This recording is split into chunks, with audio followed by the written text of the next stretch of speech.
Bien, bonjour à tous et bienvenue pour notre étude biblique du jeudi, toujours dans le livre de Job, au chapitre 1. On avait vu ensemble sur les deux dernières études, les chapitres, donc dans le chapitre 1, les versets 1 à 12, et on va voir ensemble aujourd'hui la fin du chapitre 1, donc les versets 13 à 22 du livre de Job au premier chapitre. Je rappelle donc que dans ce premier chapitre, nous avons vu cet homme, Job, dont Dieu lui-même va rendre un bon témoignage, comme quoi c'est un homme qui est intègre et droit, qui craint Dieu, qui se détourne du mal. Nous avions vu que Satan était venu, s'était présenté devant l'Éternel, et que, après discussion, Satan sous-entend, il va... Encore une fois, on l'a vu la dernière fois, mais il va mentir, mais il va sous-entendre que si Job est aussi droit et intègre, s'il aime Dieu, etc., s'il est fidèle à Dieu, parce que c'est la fidélité à Dieu derrière qui est remise en question par Satan. Satan va dire que si Job reste fidèle à Dieu, c'est uniquement parce qu'il est béni de Dieu. Et que si Dieu retirait sa main et permettait à Satan de toucher à tout ce qu'il possédait, alors Job maudirait Dieu, rejetterait Dieu. On avait vu une grande leçon importante la dernière fois et qui va se confirmer aujourd'hui dans ce qu'on va voir, c'est que bien sûr, Satan ne peut pas lire dans les cœurs des hommes. Satan ne peut pas lire vos pensées ni mes pensées. Ça, c'est un pouvoir, si on peut l'appeler comme ça, c'est une puissance qui est réservée uniquement à Dieu. Il n'y a que Dieu qui lise dans les cœurs des hommes. Satan en est incapable et un homme en est incapable. Alors on avait terminé au verset 12 où l'Éternel avait dit à Satan, ok, puisque tu veux voir ça, eh bien on va le voir ensemble. Voici tout ce qui appartient à Job, je te le livre. Seulement, tu n'as pas le droit de toucher à Job lui-même. Tu ne peux pas porter la main sur lui. On avait vu que Satan a la liberté de faire certaines choses sur cette terre, mais il ne peut pas aller plus loin que ce que Dieu va tolérer ou va permettre. Alors ça soulève plein de questions, bien sûr, mais pour nous cet après-midi, on va poursuivre la lecture de Job. Donc Job chapitre 1, verset 13 à 22. Verset 12, à la fin, il était dit « Satan se retira de devant la face de l'Éternel. » Donc verset 13. « Un jour que les fils et les filles de Job mangeaient et buvaient du vin dans la maison de leur frère aîné, il arriva auprès de Job un messager qui dit « Les bœufs labourés et les ânesses paissés à côté d'eux. Des Sabéens se sont jetés dessus, les ont enlevés et ont passé les serviteurs au fil de l'épée. Et je me suis échappé, moi seul, pour t'en apporter la nouvelle. » Il parlait encore lorsqu'un autre vint et dit « Le feu de Dieu est tombé du ciel, a embrasé les brebis et les serviteurs, et les a consumés. Et je me suis échappé, moi seul, pour t'en apporter la nouvelle. » Il parlait encore lorsqu'un autre vint et dit « Des Chaldéens, formés en 3 bandes, se sont jetés sur les chameaux, les ont enlevés et ont passé les serviteurs au fil de l'épée. Et je me suis échappé, moi seul, pour t'en apporter la nouvelle. » Il parlait encore lorsqu'un autre vint et dit « Tes fils et tes filles mangeaient et buvaient du vin dans la maison de leur frère aîné. Et voici, un grand vent est venu de l'autre côté du désert et a frappé contre les 4 coins de la maison. Elle s'est écroulée sur les jeunes gens et ils sont morts. Et je me suis échappé moi seul pour t'en apporter la nouvelle. » Alors Job se leva, déchira son manteau et se rasa la tête. Puis se jetant par terre, il se prosterna et dit « Je suis sorti nu du sein de ma mère, et nu je retournerai dans le sein de la terre. L'Éternel a donné et l'Éternel a ôté. Que le nom de l'Éternel soit béni. » En tout cela, Job ne pécha pas et n'attribua rien d'injuste à Dieu. Alors c'est là que cette histoire de Job prend une tournure tragique. vraiment tragique, une tournure pleine d'incompréhension, pleine de questions. En tout cas, ça soulève beaucoup de questions et ça nous interpelle. Dieu ne va pas agir lui-même directement, on l'a vu la dernière fois. Hein. Satan aurait aimé que Dieu fasse tout ça lui-même. Et puisque Satan avait dit au verset 11, avait dit à Dieu, touche, toi Dieu, touche à tout ce qui lui appartient. Et Dieu a répondu, non, je le livre entre tes mains, c'est ta responsabilité. Néanmoins, même si ce n'est pas Dieu qui le fait directement lui-même, il est vrai que Dieu le permet. On ne peut pas le nier, hein, c'est une évidence ici. Dieu va permettre à Satan de toucher, d'attaquer ce que Job va posséder. Avec une limite à ne pas franchir, ne pas toucher à Job lui-même. Mais le reste, il peut. Et donc Job, ici, en un instant, va tout perdre. Tout perdre, sauf deux choses. La première chose, c'est son intégrité physique, sa santé, sa santé physique, il ne la perd pas ici. Et la deuxième chose qu'il ne va pas perdre, c'est sa femme.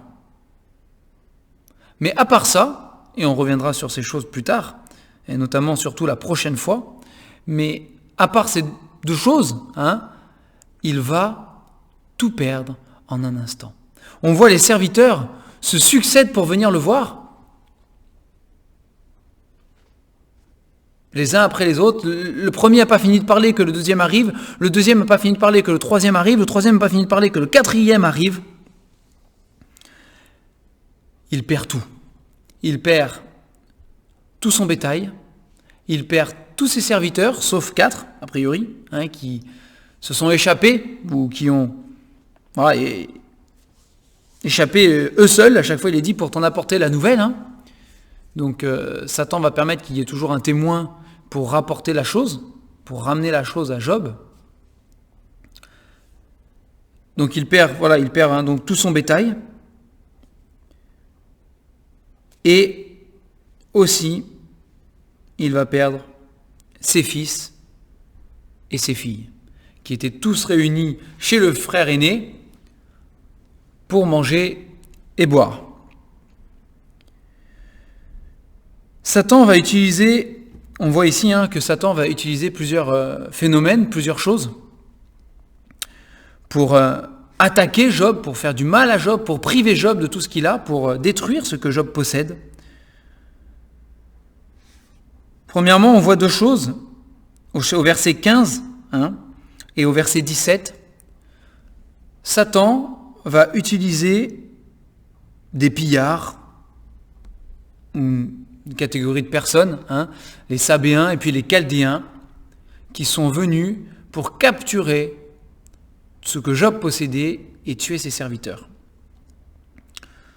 C'est une manière, une manière d'agir, si on peut dire. C'est une manière d'agir de Satan lui-même. Satan peut employer des personnes, des gens qui peut-être, on le voit aussi parfois dans les évangiles, ou dans le Nouveau Testament, mais des gens qui vont être réceptifs à la voix de Satan, et il va pouvoir les exciter à la colère, les exciter au mal. En tout cas, c'est une des méthodes de Satan, c'est d'employer, d'utiliser d'autres personnes pour nous affecter, nous qui sommes enfants de Dieu, d'une manière ou d'une autre. Après, vous avez deux autres choses, versets 16 et 18-19, quelque chose qui peut-être nous dépasse un petit peu. Il y a beaucoup de choses qui nous dépassent dans cette histoire de Job de toute manière, et auxquelles Dieu ne répond pas forcément toujours dans le livre de Job. Mais une autre chose qui nous dépasse, c'est que Satan a le pouvoir ici, il semblerait qu'il ait le pouvoir de contrôler certains éléments. ou en tout cas de faire croire qu'il les contrôle. Mais Satan a un certain pouvoir quand même, il ne faut pas le nier. On le voit ici, il est capable de faire descendre le feu du ciel. Alors, encore une fois, il faut remettre les choses, il faut prendre les choses à leur juste mesure. Satan n'est pas capable d'imiter Dieu parfaitement. Donc quand il est dit ici, verset 16, le serviteur, il est dit, le feu de Dieu est tombé du ciel, a embrasé les brebis, et les serviteurs les a consumés. On n'était pas là pour le voir, et sans aucun doute, ce serviteur a vu un feu qui consumait tout. Ça ne veut pas dire que Satan a le même pouvoir non plus que Dieu. Quand vous voyez le feu du ciel qui descend, par exemple avec Élie, on a vu ça quand on a vu le prophète Élie, et les prophètes de Baal, quand le feu du ciel est descendu à consumer le sacrifice, la pierre, l'eau et tout, la terre, tout ce qu'il y avait, Satan n'est pas capable de faire venir le même feu que celui de Dieu. Néanmoins, il est capable de faire brûler des choses, et de faire passer ça pour le feu de Dieu. En tout cas, c'est comme ça que le serviteur, lui, l'a perçu avec ses yeux, le feu de Dieu est arrivé, et puis fou. De la même manière, quand les vents sont venus, ont battu les quatre coins de la maison, et ont fait tomber tout sur les fils et les filles de Job, ça ne veut pas dire que Satan contrôle tous les éléments. Celui qui contrôle les éléments, c'est Dieu lui-même. Jésus l'a prouvé en disant « Tais-toi » à la tempête, et elle s'est arrêtée en marchant sur l'eau. Jésus a prouvé qu'il était celui qui maîtrise les éléments. Néanmoins, Satan a ici un certain pouvoir. Il est capable de certaines choses, aidé de ses démons sans aucun doute, de ses anges déchus qui l'ont suivi et qui contribuent, à faire du mal, à faire souffrir l'humanité, à détourner l'humanité de Dieu. Il est capable de faire certaines choses, et ici, il a été capable de simuler un grand vent qui vient du désert et qui, fait tomber ces choses-là. Là où je veux en venir, c'est que Satan peut employer de multiples manières, pour arriver à ses fins, pour arriver à son objectif, pour chercher, si vous êtes enfant de Dieu comme moi, à nous détourner de Dieu, à nous faire regarder Dieu comme étant un Dieu injuste, et c'est là toute la clé de ce passage, à nous faire regarder Dieu comme injuste, comme méchant, comme pas digne finalement de notre fidélité et de notre amour. C'est ce que Satan va chercher à faire. Et pour faire ça, Satan ne va pas se montrer au grand jour. Ici, nous, on sait que c'est Satan parce que quoi ? Parce que nous avons l'histoire qui est racontée. Parce que Dieu a permis qu'on ait la trace de ce récit. Et qu'on puisse savoir ce qui s'est passé dans le ciel avant que ça arrive sur la terre. Mais dans notre vie de tous les jours, dans la vie de ceux qui nous côtoient, on n'a pas forcément cette ouverture sur le ciel, ce combat céleste, ce dialogue céleste, spirituel. On ne le voit pas forcément. Et on voit juste des conséquences, on voit juste des choses. Et le but de Satan, ici, pour Job, c'était que Job attribue tous ses malheurs à Dieu lui-même. Et vous voyez que dans tout le livre de Job, que ce soit les amis de Job ou que ce soit Job lui-même, pas une fois il y en a un qui va dire que Satan est l'auteur des malheurs de Job. C'est une chose qui ne leur est pas venue à l'esprit. Ils n'y ont pas pensé. Alors il est vrai que si Satan agit, Dieu l'a toléré, Dieu l'a permis. Néanmoins, celui qui est l'auteur du mal ici, c'est Satan. Si Satan n'avait pas attaqué Job, Dieu ne l'aurait pas fait pour lui. Dieu n'avait aucune raison de le faire. C'est Satan lui-même qui l'a fait. Et il a fait en sorte que ça passe pour l'œuvre de Dieu. Et c'est ce qu'on le voit quand, même le serviteur qui vient, il dit « Le feu de Dieu est tombé !» Le feu de Dieu est tombé. Sous-entendu, mais Dieu te maudit, Dieu te châtie, Dieu a frappé. Est-ce Dieu qui l'a fait? Non, c'est Satan. Dieu l'a-t-il toléré, permis? Oui, parce que Dieu avait un objectif derrière. Parce que ce qui se joue ici, et imaginez que nous n'ayons que ce récit de Job. Imaginons cela, que nous n'ayons pas cette vision sur le ciel avant, que nous n'ayons pas l'histoire de Job même après, la conclusion, la discussion avec Dieu à la fin. Imaginons que dans la parole, nous n'ayons que ce texte-là. Anecdotique, tragique, plein de questions, et aucune visibilité, on ne comprendrait pas. Déjà qu'en ayant la visibilité, on ne comprend pas toujours tout, mais on ne comprendrait rien. Et on ne comprendrait pas que tout cela fait partie d'un plan bien plus vaste, d'un plan bien plus grand où Dieu est à l'œuvre. Dieu est à l'œuvre pour faire éclater sa gloire, pour confondre Satan. Pour confondre Satan et pour se glorifier. Alors oui, ce qui se passe est terrible. Et vous avez donc, versets 20, 21, 22, la réaction de Job. Et mettons-nous un instant à la place de Job. Alors, c'est difficile parce que nous ne sommes pas Job.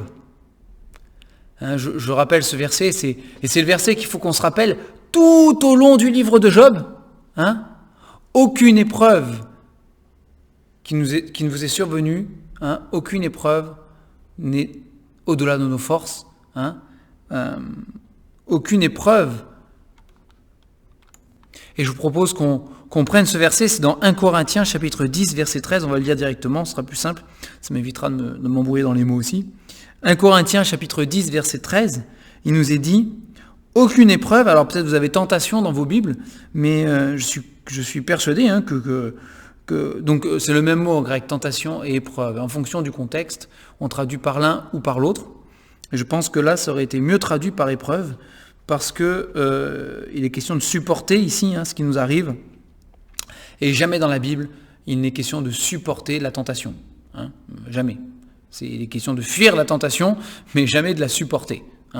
Et de même, dans Jacques, il est dit que Dieu ne tente personne au mal. Donc là, il est question d'épreuve et pas de tentation. Donc 1 Corinthiens 10, 13, aucune épreuve, du coup, ne vous est survenue qui n'ait été humaine. Et Dieu, qui est fidèle, ne permettra pas que vous soyez éprouvés au-delà de vos forces. Mais avec l'épreuve, il préparera aussi le moyen d'en sortir, afin que vous puissiez la supporter. Et donc c'est ce verset qu'on va se rappeler tout au long de Job, ce verset qui nous rappelle que l'épreuve que le Seigneur permet dans nos vies, même si c'est Satan parfois qui en est l'auteur, l'épreuve que Dieu tolère, permet dans nos vies, elle est à la juste mesure de notre personne, à chacun d'entre nous. Il est à la juste mesure de chacun d'entre nous. Dieu ne permettra jamais que nous soyons éprouvés les uns les autres au-delà de ce qu'on peut supporter. Et je pense que si on avait dit ça à Job, il aurait dit c'est facile à dire. C'est facile à dire. Néanmoins, toute l'histoire de Job nous permet de dire que oui, ça a été vrai pour Job. Ça a été vrai pour Job. Et ceux d'entre nous qui avons traversé des épreuves difficiles et qui avons traversé ces épreuves appuyées sur le Seigneur, nous pouvons témoigner. Nous pouvons dire, le Seigneur a été fidèle dans sa promesse. C'est vrai. Oui, l'épreuve me semblait insurmontable, mais je puis tout par celui qui me fortifie, par Jésus-Christ. Avec Jésus, cette épreuve, j'ai pu la traverser. Elle ne m'a pas surmonté.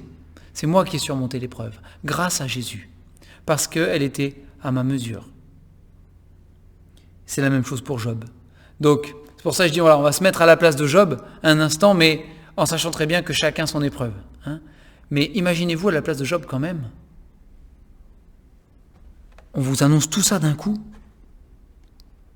Quelle serait notre réaction si Dieu permettait à Satan, pour faire éclater sa gloire, si Dieu permettait à Satan de nous retirer tout ce que nous possédons, ou de toucher des choses là où ça fait mal,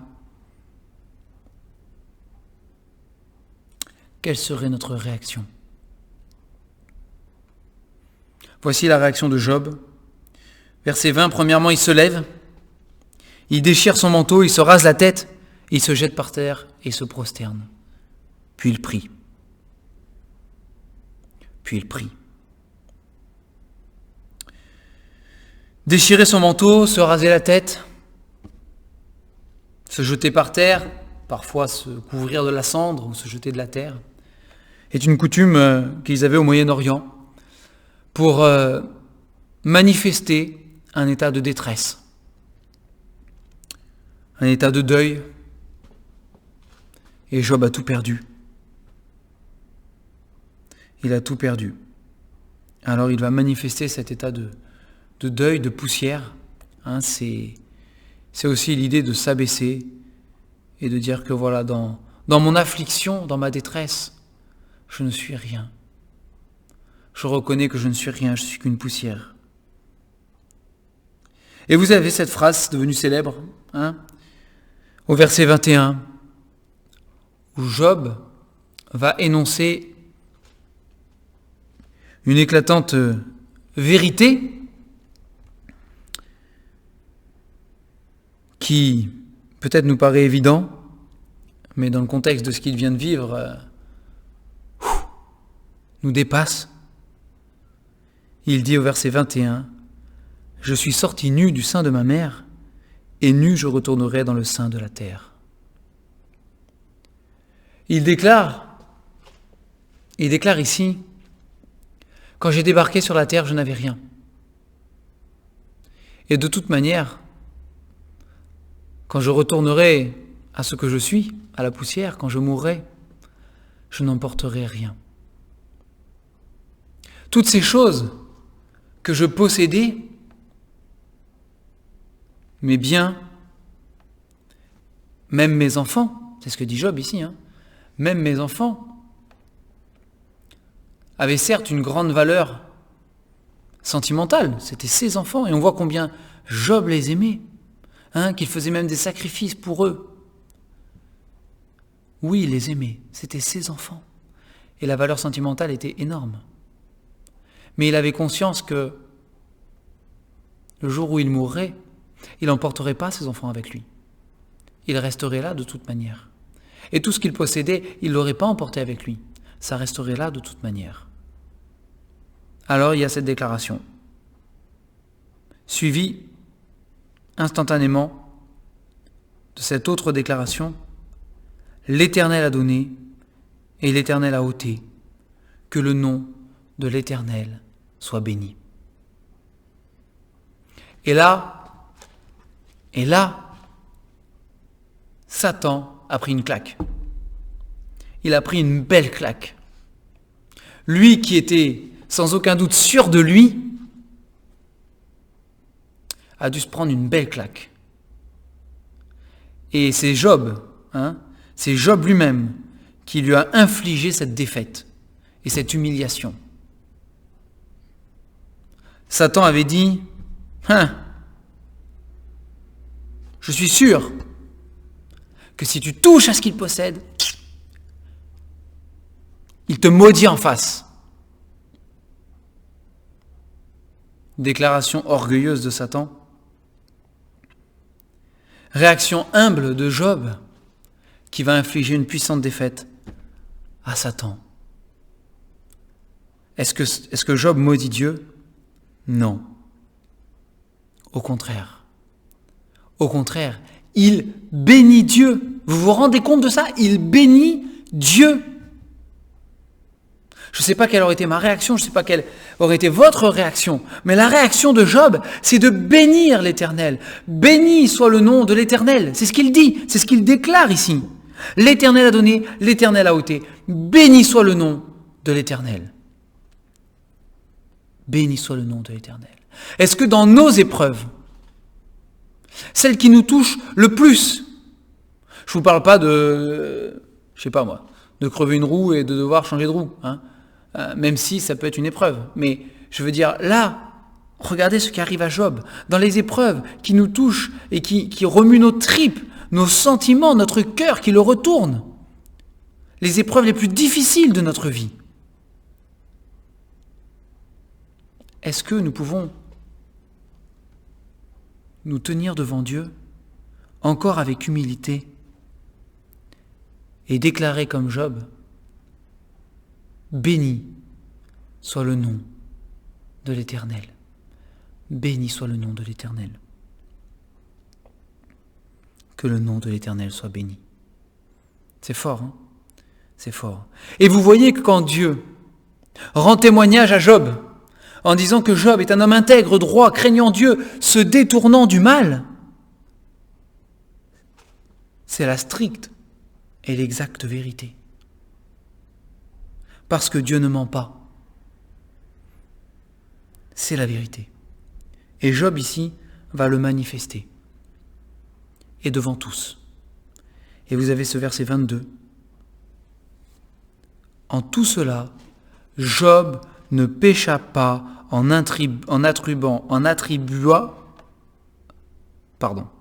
Job ne pécha pas et n'attribua rien d'injuste à Dieu.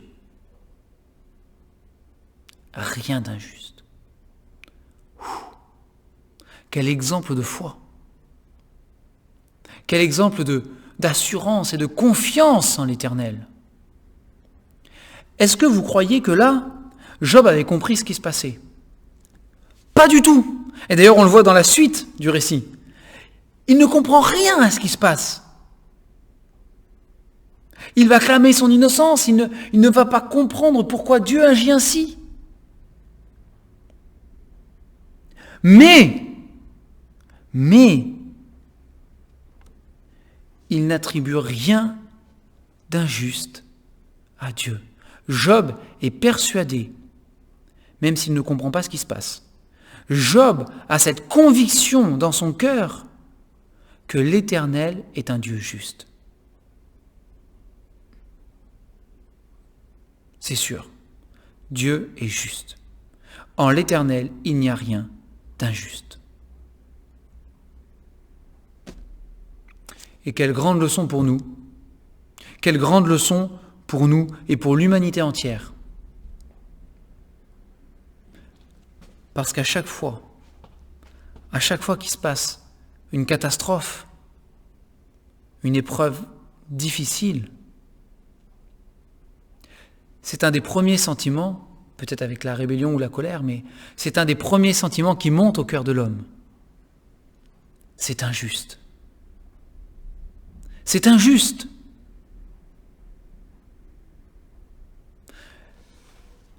Les disciples qui marchaient avec le Seigneur Jésus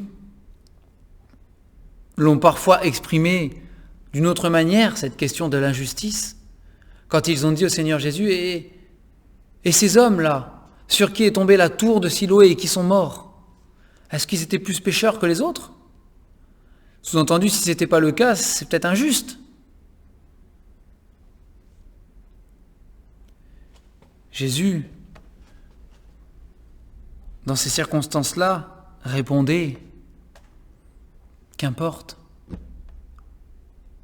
ce n'est pas la question, mais si vous ne vous repentez pas, vous périrez également. » Il ne répondait pas vraiment.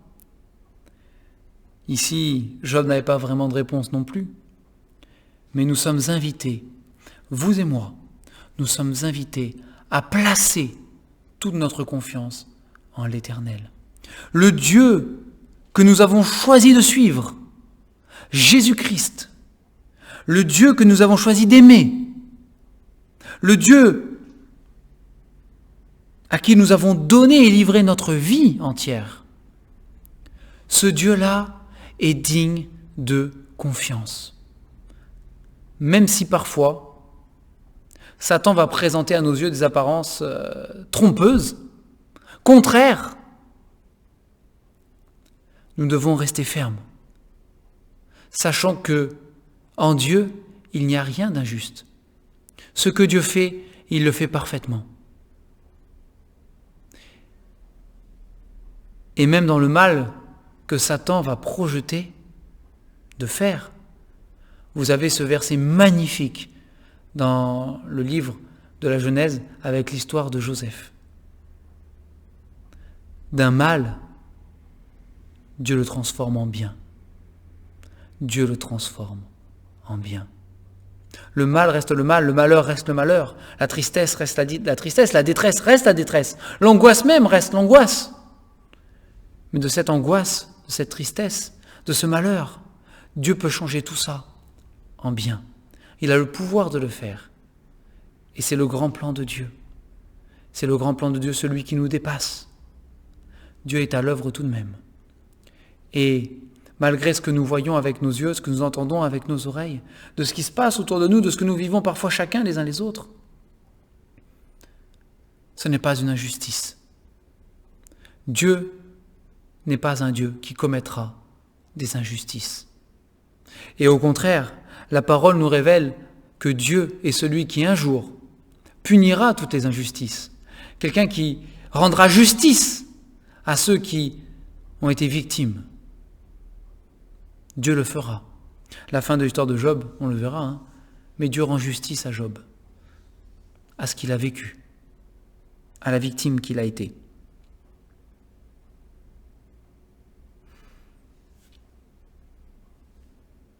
Il dit, verset 21, « Prenons garde ». Jacques nous encourage à cela. Prenons garde à nos paroles. Prenons garde à ce que nous disons.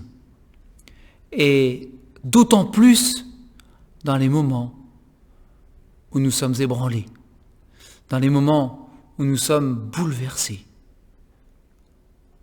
à terre. Dans les moments où nous sommes à terre, prenons garde à nos paroles. Prenons garde à nos paroles.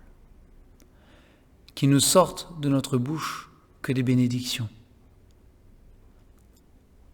Bénissons le nom de l'Éternel en toute occasion. Il est vrai que ça peut sembler facile à dire et difficile à faire, je ne vous cache pas. Néanmoins, nous avons l'exemple d'un homme qui a su le faire. L'apôtre Paul a su le faire. Aussi dans la parole, on le voit, d'autres ont su le faire. Des chrétiens qui nous ont précédés dans les siècles précédents, ont su le faire. Certains qui étaient mis à mort sur des bûchers pour leur foi chantaient des cantiques, prêchaient l'évangile, bénissaient le nom de l'Éternel. Nous pouvons tout par celui qui nous fortifie. Et que vraiment dans les épreuves que nous traversons, nous puissions être ce témoignage de fermeté en l'Éternel. Et nous serons un encouragement. Nous serons un encouragement. Alors, mes bien-aimés, l'Éternel a donné, l'Éternel a ôté, qu'en toutes circonstances, nous puissions juste proclamer que le nom de l'Éternel soit béni. Que le nom de l'Éternel soit béni. Que le Seigneur vous garde, que le Seigneur vous fortifie, que le Seigneur vous fasse du bien, et que dans vos épreuves, il vous donne cette force, il vous donne ce courage, cette droiture, cette confiance, qu'il vraiment vous encourage dans les épreuves que vous traversez, pour que vous puissiez continuer à les traverser avec lui, appuyé sur lui, en toute confiance, et que, en tout temps, vous puissiez continuer à bénir son nom. Lui qui est tout-puissant, lui qui règne, et lui qui a un plan et qui, de toute manière, nous donnera un avenir de paix et d'espérance, parce que c'est ce qu'il a promis, et il l'accomplira. Soyez bénis au nom de l'Éternel, et que le nom de l'Éternel soit béni.